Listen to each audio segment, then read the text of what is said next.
All right, and I'm going to go onto the Podbean and start that. You're going to have to teach me about Podbean.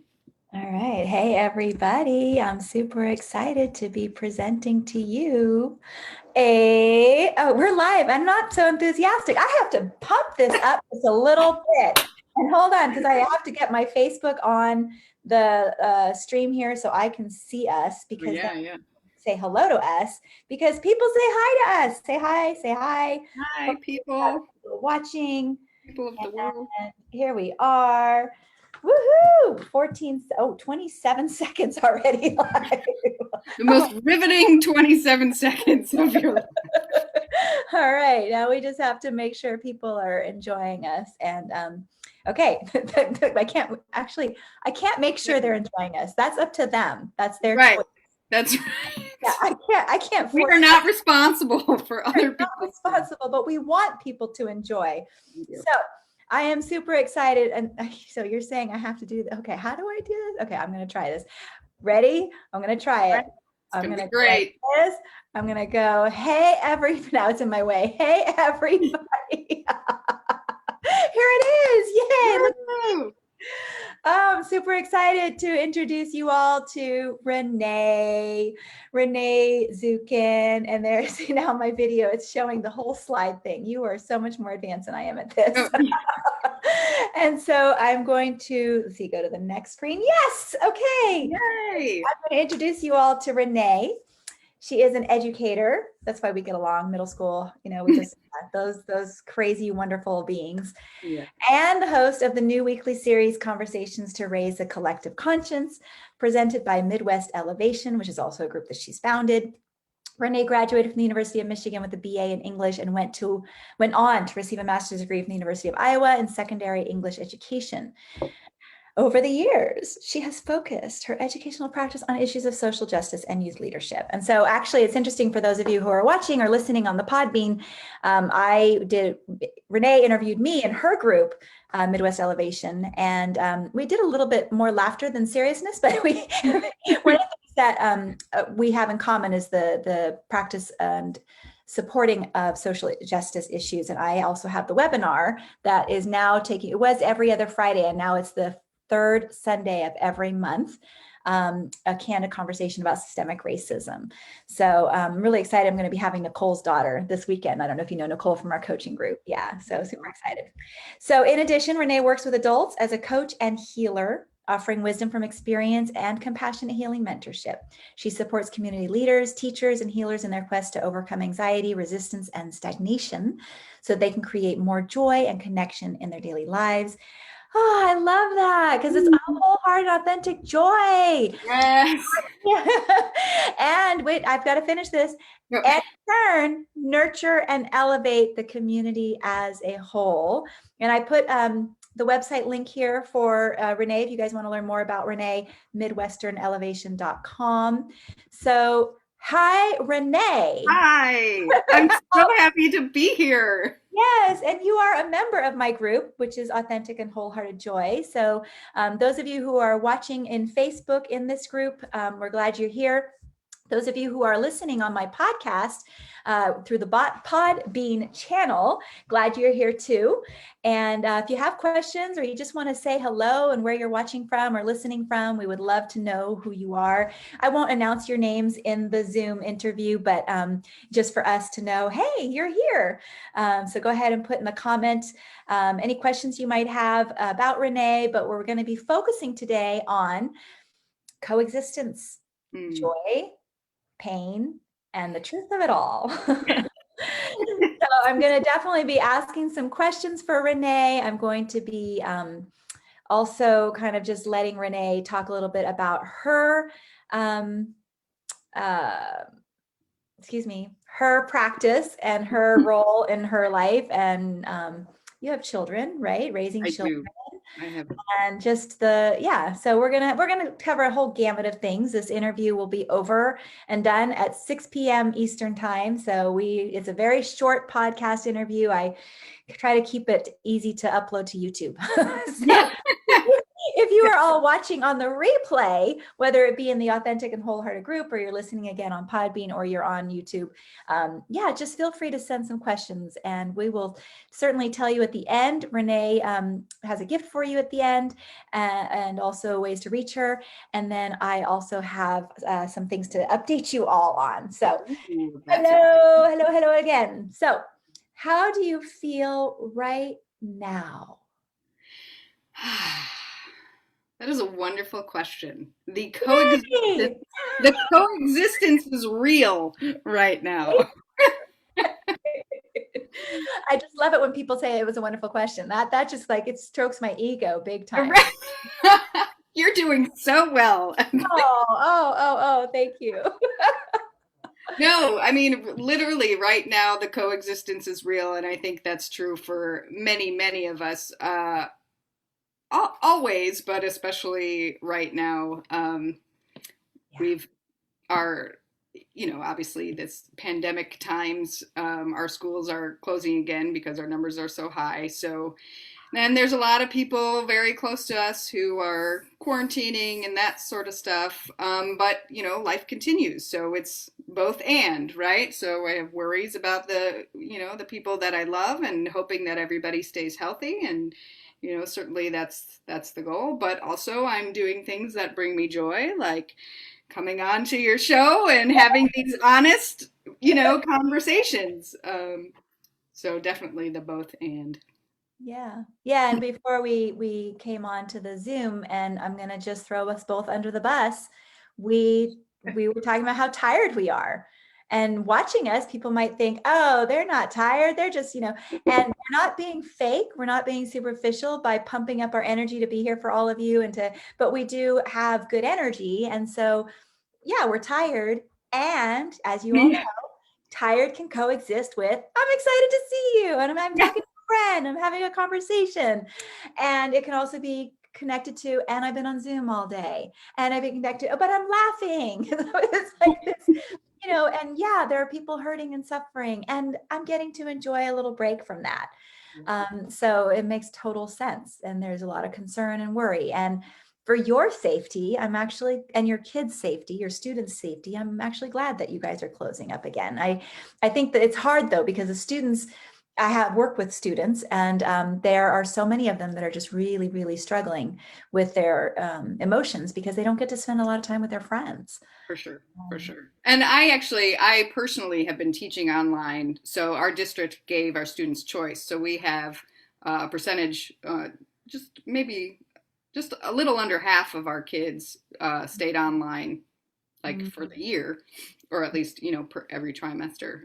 So there's not a lot of transition here in my personal life, but for sure, I mean, everybody is especially the kids needing that social interaction and the social emotional work. And we're trying, we're doing things online. We try to make it fun. We try to give them opportunities to connect to each other. I don't just hop on and lecture to them all day long, but, give them opportunities to talk about what they're doing, and, their favorite books and their favorite shows. And so Yeah, it's all a balancing act. well, that's just it. And I think that many people, I think adults, we more often have the tools to balance all of that. And our students don't always have the tools to balance that. And then there are some kids who are hell farther along than we are. Right. How do you do that? Things I didn't learn till, Yeah, totally. Or relearn, we're constantly having to relearn and get through, if a new experience comes our way, and we'll have to like re-pull out some tools we learned 10 years ago and thought, we had it covered, and nope, we're going to have to look at that differently. Yeah, absolutely. All right, so here's the second question. Okay. The first question, everybody, I asked was, how are you? That's what took us on this 15-minute tirade. No, I'm just kidding. And anybody watching the Facebook or on Podbean, you can answer that question, or in the replay, how are you? What That's are we have some listeners. Yeah, we do. We have people watching and listening. And so you can have so many different feelings. In fact, one of my sons sent me a text the other day, how are you? And I gave like 7 or 8 different things. He's like, wow, that's a lot. I'm like, yeah, but it was all a mixture. So second question, growing up, did you know what joy was? Did you feel it? Did you understand it? Did you experience it? Another great question. Instinctually, I want to say absolutely yes. I feel like um, there were definitely moments where, I experienced that sort of utter joy. And this just popped up, so I'll share it. And it's not, I remember in my old house, because I moved around a little bit, not much, but um, I was probably maybe 6 or 7, and we had a big tree in our front yard, and it was one of the trees that the caterpillars really loved, and so it would, yeah, I remember like frequently going out there and to just watch them, like crawling up and down the tree trunks, and I'd pick them up and watch them Love crawl, yeah. So like I don't know, of course, at the time if I would have said, "Oh, this brings me such joy to watch these little critters." Oh, come on. I can totally see you dancing around the tree going, I'm so joyful. I'm so joyful. Yeah. But I think I certainly was a energetic, generally joyful child, um, as a young person. Adolescence, of course, is always a different story. Damn adolescence. That just gets in our way, doesn't it? The hormones and the frontal lobe going crazy. And Right. so feeling that you kind of had this natural direction of joy or embracing things that gave you joy, and then experiencing that shift as an adolescent, what got you back to, I mean, because the most I've seen you cry, and I've seen you laugh. I've been in, and we've both done it, right? Yes. So that doesn't mean that we're not joyful, but overall, I still see that kind of joyful, persevering, peppy person.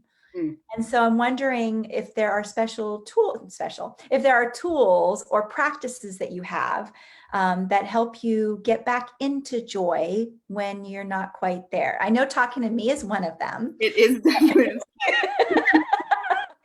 Definitely. Not to toot my own horn or anything, but like for me, I do gratitudes. I try to write my gratitudes out in the morning. Mm. And then throughout the day, if I'm kind of feeling a funk, I invite that funk to come in. And then I'm like, oh, you know what? I don't need you anymore. And I try to find some gratitudes to think about instead. Yeah. But I don't deny it or ignore it. I feel what I need to feel. Right. Yes. What might be some tools that you've come up with for yourself? Yeah, that's really interesting. I think the difference between feeling the feelings and then like getting into the funk, right? Is like two different things, right? That and I've experienced both on a regular occasions, but but I think that's how you stay out of the funk, is to feel the feeling and to be in a place where you're just like you said, you notice it, and and that's a big tool for me, is just becoming an observer of the emotions rather than kind of holding on to them and letting them take me for a ride. Or ignoring completely. Or ignoring them and shoving them away. And yeah, exactly. So that's a big thing for me, is just sort of being in that space of trying to observe it and not judge it would be for sure one thing. I do a grounding practice. It's like a meditation, but I'm too ADD to be in meditation for too long. You know what? You're not the only one, by the way. And I've learned that that's okay. I can, that observer, right? The ADD part of my brain is going to do this, and the rest of me is going to, the rest of my brain, it's going to take a moment. But so I found a different, I just find some meditations that I like, and I'll do it for 3 minutes, 2 minutes, 5 minutes, whatever. especially in the middle of a busy day. It doesn't have to be anything big. It's just the pause. Mhm. Absolutely. And the be here now, which is what I said to you before we got on. I was like, oh, I'm tired, da, da, da. I've had this long day, but I just need to be here now. Um, and so I guess that would be tool number 2, right? There you I have go. a whole box full for Yeah. sure. Well, and that's what's, I think, so special about what we've chosen to do now as entrepreneurs, as Yeah. coaches, is we do have I know I have a full toolbox, and I'm so grateful.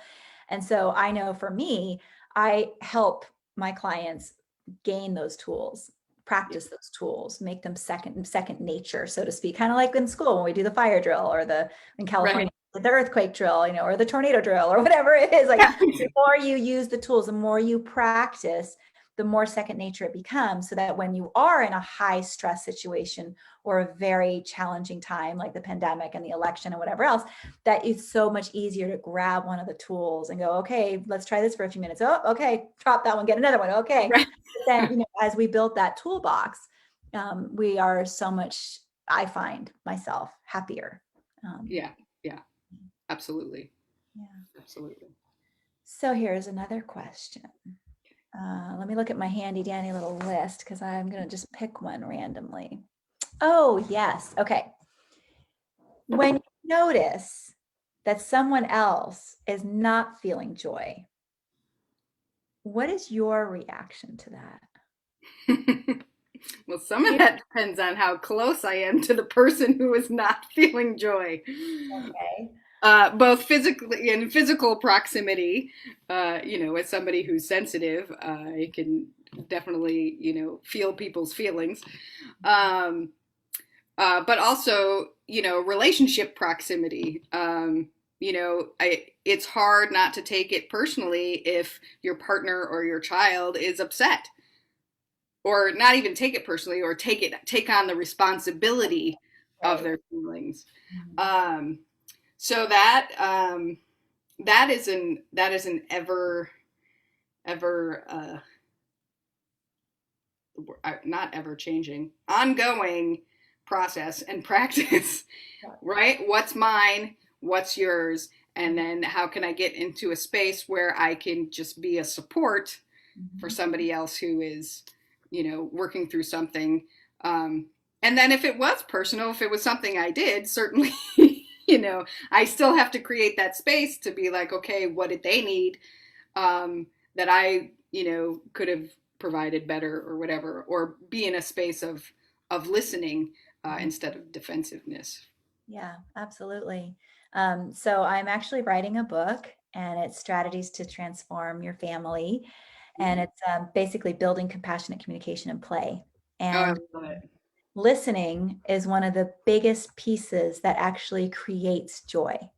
Mm. And I didn't do research on that. That's my own research. I'm not gonna start quoting 5 different people, because in 30 years of teaching, and in 52 years of being alive, and in all the different things that I've done in my life, I know that different kinds of listening cause anger, and different kinds of listening cause joy. And what you Absolutely. just said is so incredibly important, because it actually ties back into what we said in the beginning about the coexistence being okay. Mm.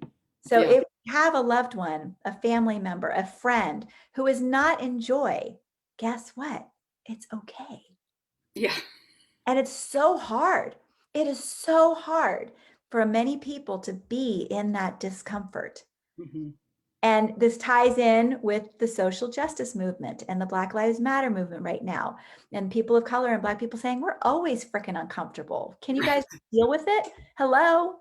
Be uncomfortable for a little bit. Yep. So when we can identify our ownership, okay, these are my feelings. I'm not feeling super joyful, but I feel even worse when this person's not joyful. You're right. We have to take that pause. We have to back up. We have to say, what's mine? And am I giving myself a message that it's okay to feel sad and happy at the same time? Then I am. Okay, then I need to let this person know that it's okay to be sad and happy at the same time. Mm. I And love give. that. That's the question too, right? If I'm doing it and it's interesting because you said that to make it so that you understand other people.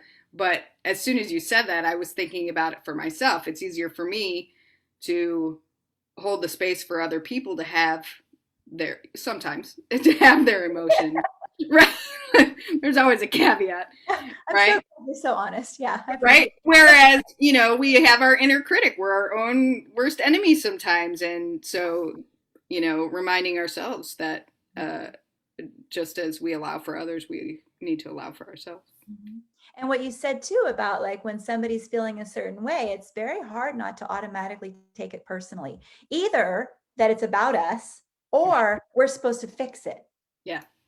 you know, and all of that is personal, Mm-hmm. right? So I know that when I was teaching some classes back in May, June, and July about creating, maintaining, embracing joy, some of the women who were taking my courses were like, joy freaks the hell out of me. I'm afraid of joy because there's always another shoe that drops afterwards, or there's always something attached to it that, you know, Yeah. and so it's about really kind of building this, like we talked about midway here, balance, Mm-hmm. right? That we can start to have different associations with joy, and we can also have different associations with anger and sadness and hurt and giddiness and whatever. But the whole notion of responsibility, what we allow for ourselves, what we allow for others. And yeah, I'm probably worse at allowing myself certain things than I am for others. But then people see that, Right. especially kids, right? When we're teaching, I Oh, mean, kids can feel it. Like, you're telling me this, but you don't do that for yourself, do you? Like my own children, not my school children, but my own right, right. children, like, hey mom, how about you do you? Oh Yeah. yeah. Yeah. Yeah. So I'm curious, that ties into, yeah, it's okay. So I want people who are listening and watching to know that it's totally okay to talk about, to not be happy or to not be angry, you know, to not be depressed, but also to not feel total elation. But I'm curious right now in your life, not necessarily in this moment, because Right. I know Yeah. the answer to this moment, but in your life, what is bringing you the most joy? Mm. Because it has been a tumultuous time. There have been a lot of things that have caused disarray and imbalance and discomfort. Yeah. Yeah. It's true. Um, I think two things are coming to mind. One is that in the middle of all this, I moved into a new house that has a lovely pond that I can see from my window. I'm looking right now.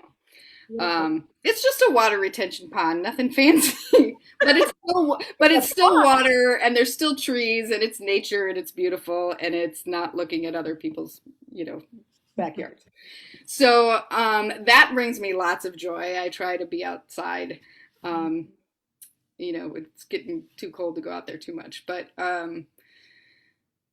simple things, right? So there's that. And then the other piece is, you know, even though we get sick of each other because we've been together a whole lot over these last few months, there's also been a lot of joy with my family. Um, you I thought know, you were talk about me. game. We get sick of each other since when? I'm just kidding. I know it's not all about Misha. Okay, go ahead. Keep going.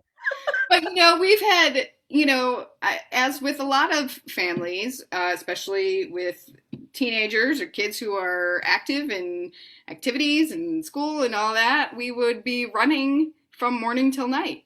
And we've been able to really slow down. Yeah. You know, we're still busy doing stuff, but there's been a lot more opportunities to, you know, sit down all together and have a meal or play a game or, you know, whatever. Isn't that beautiful? That's Yeah. yeah, I will say that ironically, you know, here we have a pandemic, uprising in social justice issues and challenges with the police, the election, white supremacy. And this year for me has in some ways been so beautiful. I met the love of my life. And she's, you know, she's just wonderful. I started my business. I'm getting to help women and teens. I'm getting to see, I wanted to share with you this incredible, incredible view. Look at that.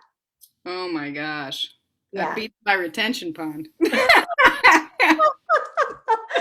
That was our drive home today. Oh my gosh. That's incredible to stand there and take this all in, and at the same time with the love of my life, right? Right, right. But I share that because, I think I've shared this many times in my podcast and other places that I actually wrote a song, "There Ain't No Bad Day for Me." Because Mm, even if there can be a split second of joy, I'm not going to allow myself to define the whole day as bad. yeah. So that can be really hard for people. Yes. It can be really hard. It can be really hard for me. Hmm. But I think that what you have the ability to do, and why we help our clients so well, is to pick out where's the good stuff, Yeah. right? Hanging out with your family, even though you're getting on each other's nerves, playing games. I mean, it's a wonderful, yeah, it's wonderful It is. to be able to see what can add joy. Right, right. Yeah. So. Well, my dear, we did it. We were serious. We laughed. Oh, we didn't cry. Wait, what can we do to? No, I'm just kidding. I thought that was part of the plan. We're supposed to laugh, cry. Right, laugh, Did you cry. watch that in your group? We're I gonna did. laugh. We're gonna cry, and what else? I'm just kidding. No, all right, I'll let it go. We don't have to cry this time. Yeah. But I would love for you to. We already shared with the viewers and people listening your website. Mhm. You said I think you were going to give away a free gift, but I can't remember what it was. Yeah, that's okay. Well, But so yeah, so Midwest Elevation is where the ongoing series lives, and then there's a website, not just the Facebook group, which is the link that you had shared on the website. I do have a free gift if anybody's interested in learning more about my coaching and mentorship programs. There's a free 30-minute inspiration breakthrough session available. You just click on the link there and we'll set something up and we can chat. So that is my gift to all of your beautiful people in this group. And then there, you can also see Misha's interview on MidwestElevation.com because it's there. right, yeah, we had a great interview. I mean, if you're just ready to hear a lot of laughter, if you want any sense of anything, I don't know. I'm just kidding. Wonderful. Well, thank you again for being here. And just a reminder, as Renee said, she's got a group on Facebook that is Midwest Elevation, and then she's got MidwestElevation.com. And she's offering a complimentary, inspiring breakthrough session to get your life to where you want it. Yeah, this is a beautiful group, the Authentic and Wholehearted Joy group. We have, I think, 200 and I have to go back and look, but 287 beautiful women from Beautiful. all over the world. Yeah, it's pretty amazing. And some really just compassionate, loving people. And so just a reminder also to everybody who's watching, if you're on Facebook, if you're on the Podbean listening, if you're on the replay YouTube, it may be too late, but who knows? I do have a new group starting December 3rd. It's called Jump Into Joy. Only 12 people, women identified, gay friendly, lesbian, bisexual, queer, trans. And yeah, I'll put those links there as well. But if you want to say one last thing to people who are listening or watching. Just so grateful to be alive and here breathing on this planet with all of you, I and love especially that. you. That's so sweet. All Yeah. right, we're going to say goodbye to everybody. Bye, everyone. And I'm going to stop. I don't know how to, there it is. Stop live stream. Bye.